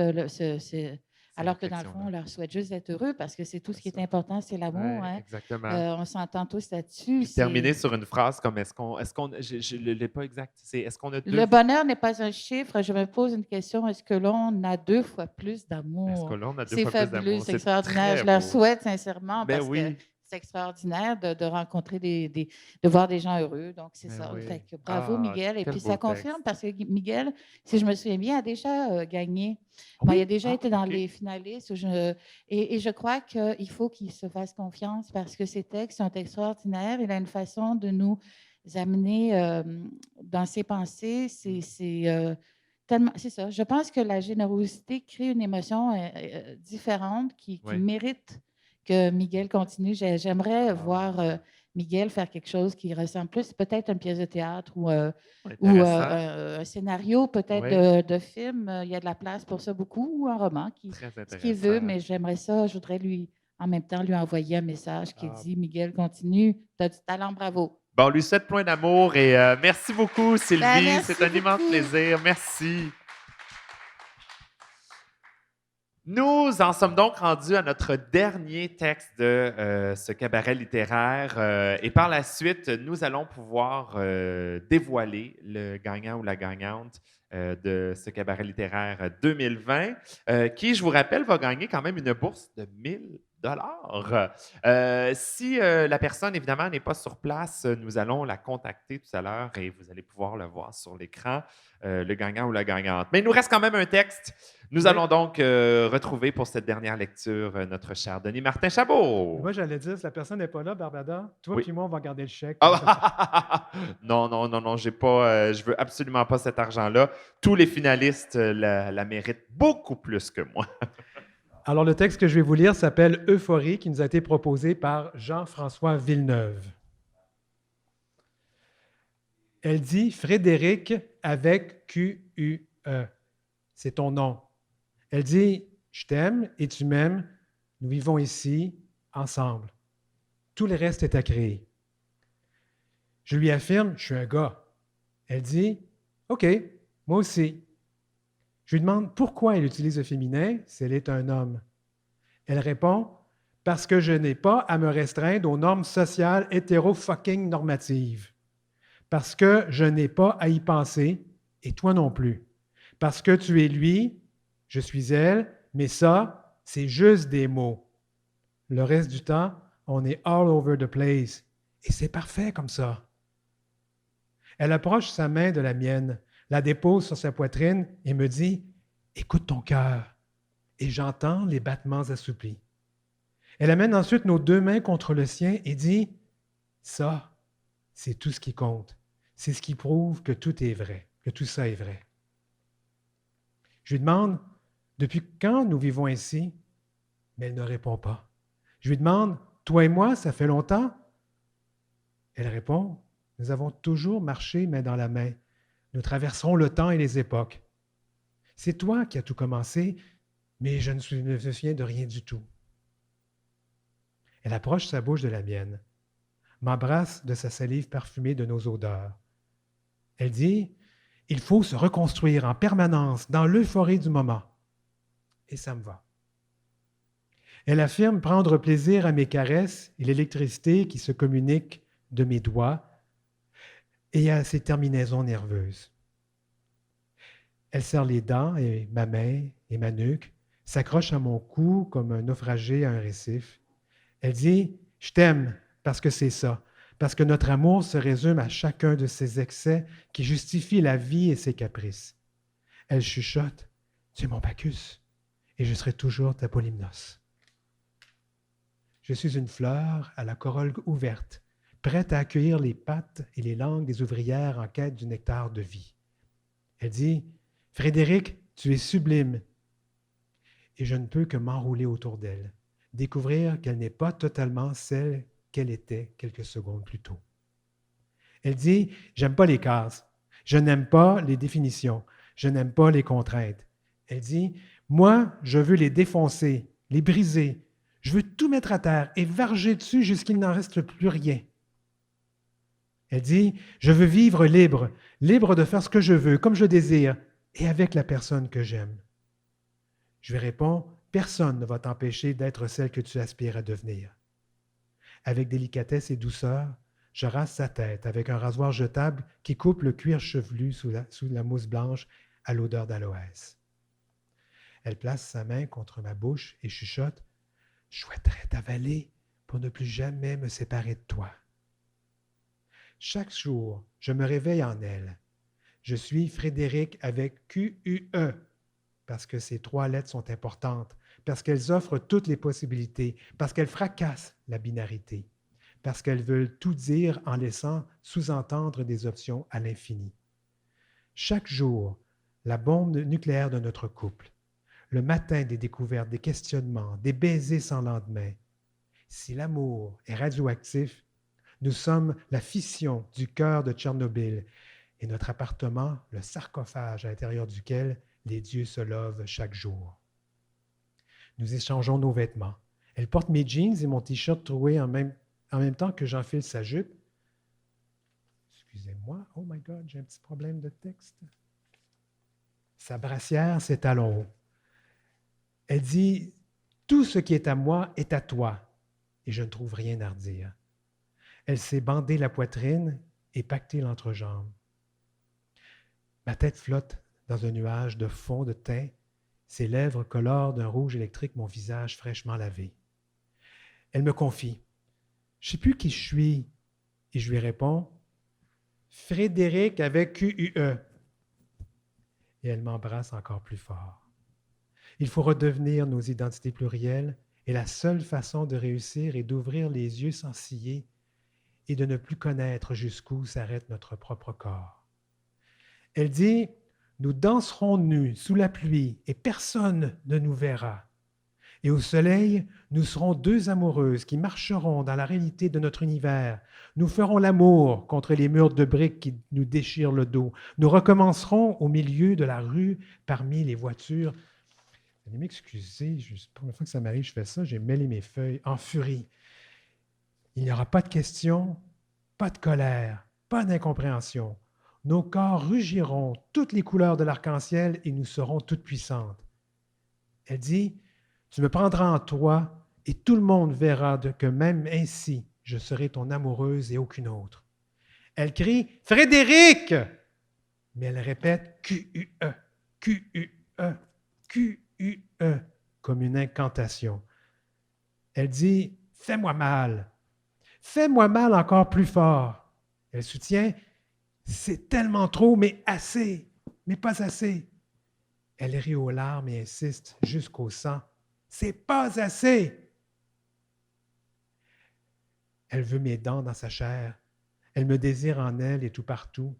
Elle dit, « Je n'ai jamais autant connu de douleur. Mais ça fait du bien. » Elle me supplie. « Déchire ma robe. Come on! Come on! Déchire-la en 1000 morceaux. Come on! Come on! Come on, me! » Son maquillage est une peinture de guerre. De gros traits tracés, avec tous les rouges à lèvres et crayons pour les yeux trouvés dans l'appartement, même les plus vieux qui se sont asséchés. Chaque rayure part de sa bouche et en éloigne comme d'un point de fuite inversé, traversant joues, menton, nez, paupières, crâne et oreilles. Elle scande « Aujourd'hui, c'est la révolution. Aujourd'hui, il faut tout détruire pour reconstruire un monde nouveau. » Elle proclame « Je suis le changement. Je marche parmi les hommes et les femmes et je les mènerai à la conquête de la terre promise. » Je lui demande ce qu'elle est. Elle me répond, « Le vent du Nord qui soulève les foules et les amours. » Elle dit, « Tu es Frédéric, avec QUE, et tu régneras à mes côtés jusqu'à la deuxième apocalypse. » J'aime ses caresses, sa voix, son look, sa passion, ses mains, ses hanches, ses seins, ses yeux, sa bouche, son corps au complet, sa fluidité. Elle rit. Elle dit, « Tu es pareil. Tu es encore plus genderfuck que moi. » J'aime ses mots, ses revendications, sa rébellion, son désir de justice, son amour, ses pronoms qui réussissent jamais à la décrire souverainement. Elle rit. Elle dit, « Je vais te dévorer et te mettre au monde dans la même fraction de seconde parce que le temps n'existe pas. Il faut danser comme un roi et une reine qui se courtisent, comme deux rois qui se pourchassent dans l'espoir d'une conquête subite, comme deux reines qui s'observent sur l'échiquier, prêtes à tout pour vaincre et coucher l'autre et la dominer, elle et son rhénome. » Wow! Merci, Denis Martin. Et merci à Jean-François Villeneuve pour ce très beau texte aussi. Ouh! Bon, c'est notre dernier texte. Je vais donc inviter notre troisième juge aussi, Billy, à venir me rejoindre pour discuter et faire présentation, ses commentaires sur ce très beau texte de Jean-François. Oui. Billy, Écoute, j'ai encore des frissons. Ah oui? C'est Mon vraiment... Dieu, wow! Écoute, c'est un texte qui nous a complètement séduits. Tout le comité, ça a été un texte qui était unanime. Cet éloge à la liberté, c'est un peu revendicateur, mais c'est un amour aigu. C'est l'euphorie, comme le titre le oui. dit si bien. C'est un texte qui a su vraiment, qui nous a plu par sa qualité littéraire, certes, Oui. mais par son ton qui est résolument moderne, qui est singulier, qui est vrai. On sent vraiment le vrai dans ce texte-là. C'est quelque chose de très fort. La quête identitaire, le queer, c'est tous des beaux thèmes qui nous a comme... C'est vraiment, c'est sans faille. On a vraiment été littéralement renversés là, par ce texte-là. C'est amené de façon super imagée, avec plein d'analogies aussi qui sont très, très, très intéressantes. Ouais. Une foule d'énumérations Ouais. aussi. Ouais. C'est cette revendication contre l'hétéronormativité aussi. Oui. C'est très fort, c'est très puissant. C'est revendicateur, mais en même temps tellement sensible. Alors, c'est très beau. Ah, ben vraiment, un très, très, très beau texte. Ben merci, Billy. Franchement, Merci. je pense que c'est un thème qui est très intéressant, qui est très important aussi, ce désir de... Parce qu'on le sait, on a tous les jours à essayer de briser des barrières ou briser je ne veux pas dire des stéréotypes, mais des carcans. Puis ce texte-là nous amène plus loin à vouloir le Même faire. entre nous, je dirais. Oui, c'est vrai, Alors très, voilà, très vrai, tout à ce fait. texte-là vient un peu remplir tout ça. Ah, ben merci. Merci beaucoup, Billy, et merci, Jean-François, pour ce très beau texte. On s'en va en musique. Nous allons aller retrouver à nouveau Julie Curley et cette superbe pièce. C'est le cabaret littéraire, c'est l'amour, genre. Alors, une magnifique chanson d'amour qu'elle va nous interpréter à l'instant. Et nous, on se retrouve juste après cette belle chanson, cette belle performance pour le dévoilement du gagnant ou de la gagnante de ce cabaret littéraire. On se revoit dans quelques instants et voici Julie Curley.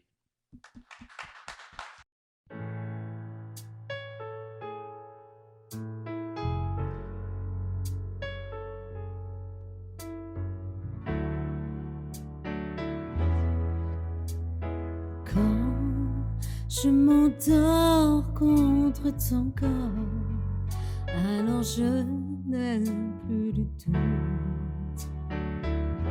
L'amour existe encore. Toutes mes années de déroute, toutes, je les donnerai toutes pour m'ancrer à ton port. La solitude que je redoute, qui me guette au bout de ma route, je la mettrai dehors pour t'aimer une fois pour toutes, pour t'aimer coûte que coûte, malgré ce mal qui court, aimer l'amour à mort. Quand je m'endors contre ton corps, alors je n'ai plus le doute. L'amour existe encore.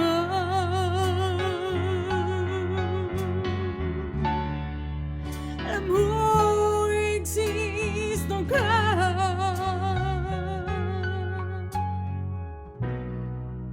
On n'était pas du même abord, mais au bout du compte, on s'en fout d'avoir raison ou tort. Le monde est mené par des fous. Mon amour, il n'en tient qu'à nous de nous aimer plus fort, au-delà de la violence, au-delà de la démence, malgré les bombes qui tombent aux quatre coins du monde.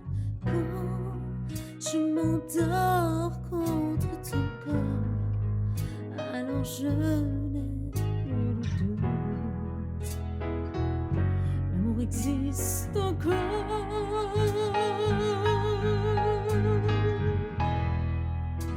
L'amour existe encore.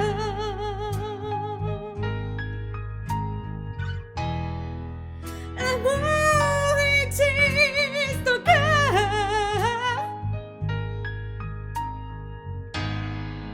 Pour t'aimer une fois pour toutes, pour t'aimer coûte que coûte, malgré ce mal qui court, aimer l'amour à mort. Quand je m'endors contre ton corps, alors je n'ai plus de doute. L'amour existe encore.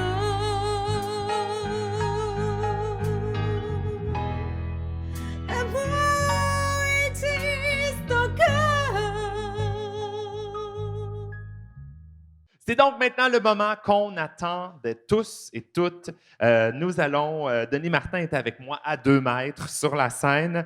Et Denis Martin, c'est toi qui vas nous annoncer le gagnant ou la gagnante. Alors, on va prendre le temps de remercier évidemment tous les gens qui ont soumis des textes et bien entendu nos finalistes. Voilà. Nous avions tout d'abord... je vais te laisser les dire. C'est toi qui... Vas-y. Alors, il y avait Elle et lui de Lydia Pelletier. Il y avait, oui, Voilà. un petit peu plus Voilà. proche, oui. Alors, et le deuxième texte qui a été lu, c'était Tu pleures jamais d'Étienne Beauséjour. Il y avait aussi Épiphanie de Mathilde Bombardier. Les pieds, selon Pierre et Paul, de Yves Angrignon. Je, tu, elle, nous, vous, il de Miguel Doucet. Et Euphorie de Jean-François Villeneuve. Voilà. Encore une fois, merci à nos juges qui ont délibéré, qui ont évidemment trouvé les finalistes parmi toute notre sélection de textes qui a été présentée. Et là, Denis Martin, c'est le moment. Tu nous annonces le nom du gagnant ou de la gagnante de la bourse de 1 000 $ de ce cabaret littéraire. Roulement de tambour. Oui. J'ai donc une belle job, hein? Alors, comment est-ce que dirait RuPaul? I've made my decision. J'ai pris ma décision. Ouais. Non, c'est pas moi, c'est le jury qui a pris sa décision. D'une manière... En fait, on ne l'a peut-être pas expliqué, Oui. mais le jury, moi, je recevais les textes et j'étais avec le président du conseil d'administration de Fierté littéraire. Nous étions les seuls à connaître l'identité des gens qui ont participé au concours. Oh, Tous les OK. textes étaient soumis de façon anonyme avec oui. un numéro au jury. Et je dois dire que parfois, j'écoutais leur délibération, parce qu'ils ont décidé la semaine dernière, j'écoutais leur délibération, ils pensaient que c'était une femme qui avait écrit un texte, alors que c'était un gars. Ah, c'est C'était intéressant. tellement drôle, j'ai tellement aimé ça. Et nous avons eu de très beaux textes. Alors, OK, Oui. j'arrête de vous faire languir. Le gagnant de la bourse de 1 000 $ de Fierté littéraire, gracieuseté de Fierté Montréal, pour le texte, le plus beau texte, le meilleur texte de l'année dans le concours littéraire C'est l'amour genre, s'appelle Jean-François Villeneuve pour le texte Euphorie. Bravo, Jean-François! Wouh!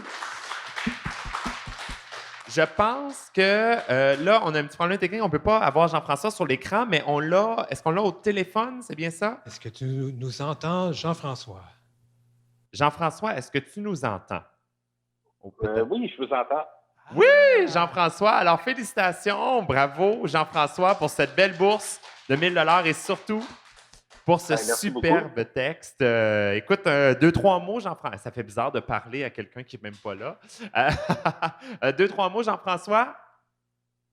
Oui, j'ai mal entendu, excusez. Est-ce que tu veux nous dire 2-3 mots pour cette... Je voudrais vous remercier. C'est sûr que c'est une histoire que je me suis amusé à écrire, que je trouvais vraiment le fun parce que j'ai vraiment joué avec la vulnérabilité et la défiance avec l'intimité. Puis je suis content que ça ait plu au jury. C'est quelque chose que c'était le fun, c'était très intéressant à écrire. Ben, écoute, c'était très intéressant à lire aussi. Franchement, merci d'avoir soumis ce très beau texte, Jean-François. Puis bravo, une petite question vite. Le 1 000 $, là, tu penses faire quoi avec ça? Sûrement pas partir en voyage, j'imagine, du moins pas tout de suite. Non, pas un voyage tout de suite, mais je ne sais pas encore. Bon, à voir, à suivre. Ben, merci, Jean-François, et bravo encore. Ben, merci beaucoup. C'est donc ce qui mettait fin à notre cabaret littéraire, c'est l'amour genre. Mais je veux vous rappeler que Fierté littéraire est là tous les jours de la semaine, à l'exception de mercredi. Demain, mardi, c'est le combat des mots qu'on vous présente, toujours à 18h sur la chaîne YouTube. Jeudi, c'est Transpoésie animé par Pascal Cormier.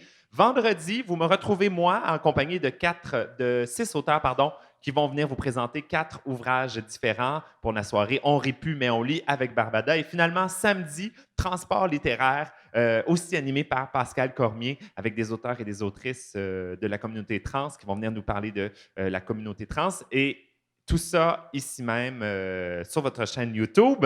Alors, Denis Martin, c'est un immense plaisir d'être là. Franchement, merci beaucoup, beaucoup. On va prendre le temps de remercier, bien entendu, nos juges, tout d'abord, qui ont fait le travail, qui n'avaient pas la tâche facile, hein? Non. Vraiment, vraiment pas. Alors, merci aux bibliothécaires de McGill et plein de... impliqués énormément dans la communauté littéraire.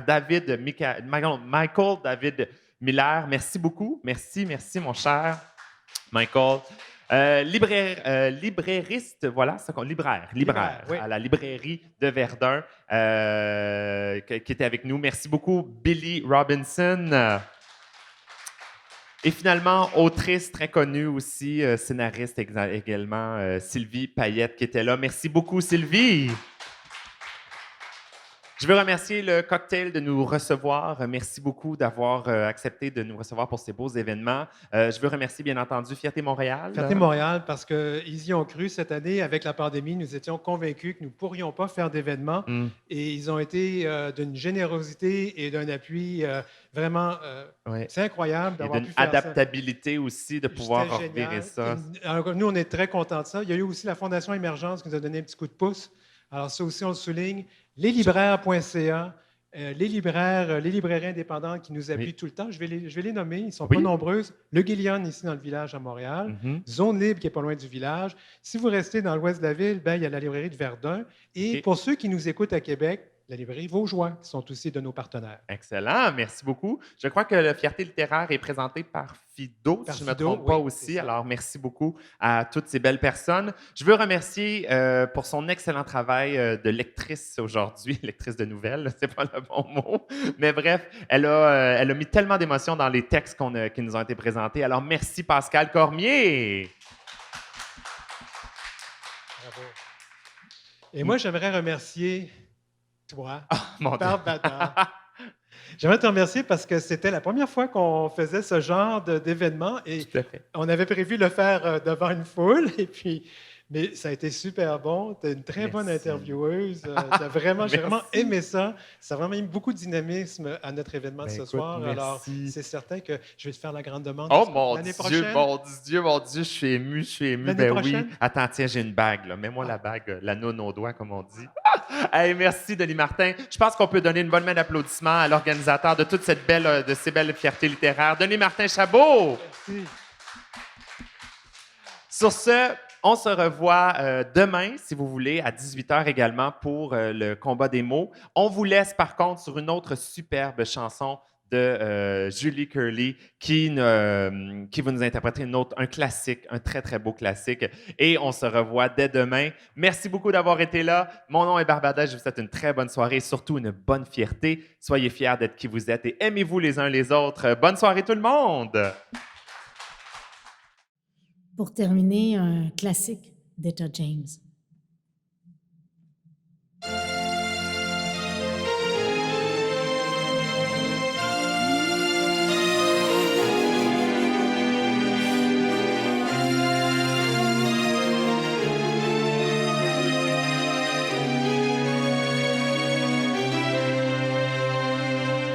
It's this,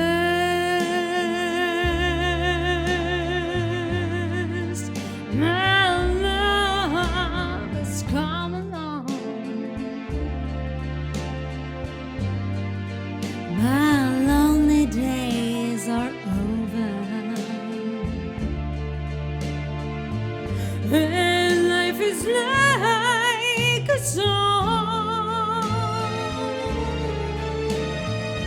Oh, yeah, oh, at last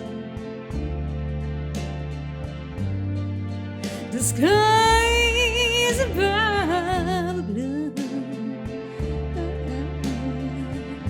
My heart is wrapped up in clover.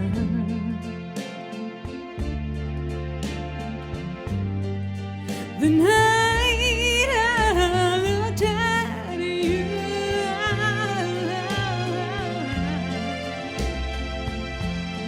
I found the dream that I could speak to, a dream that I can call my home, 'cause I found the trail that press my cheek to,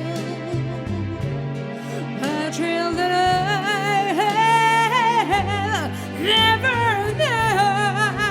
No, yeah, you smile, you smile. Oh, and then the spell was cast.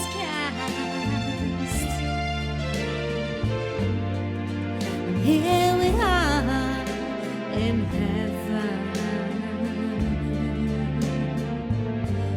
For you are mine.